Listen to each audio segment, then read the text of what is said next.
May pagkakaiba ang taong relihiyoso sa taong totoong sumusunod sa Diyos. Ang taong relihiyoso, kayang itatak at kabisduhin ng Biblia sa kanyang isip. Pero ang taong sumusunod sa Diyos, ipinapamuhay ang mga salita at inuukit ito sa kanyang puso.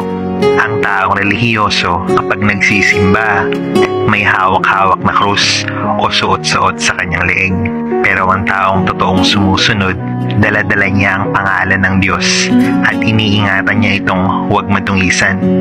Ang taong relihiyoso, palaging nagsisimba linggo-linggo. Pero ang taong sumusunod sa Diyos, araw-araw sumusunod sa kanyang utos. Pwedeng sabihin sa iyo ng taong relihiyoso na mahal ka niya, pero ang taong sumusunod sa Diyos, sasabihin niya na mas mahal niya ang Diyos dahil ito ang utos niya. Ang taong relihiyoso, nagdarasal para sa mga blessings, pero ang taong sumusunod sa Diyos, nagdarasal para maging blessing sa iba.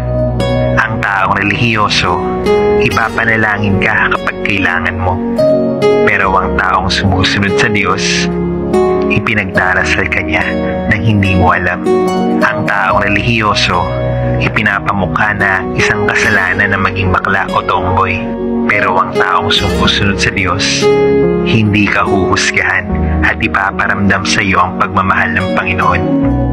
Ang taong relihiyoso, takot siyang mapunta sa impyerno.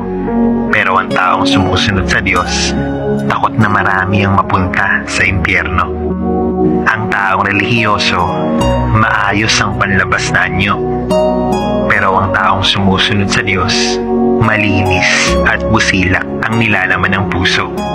Ang taong relihiyoso, ginagamit ang simbahan para umangat sa buhay.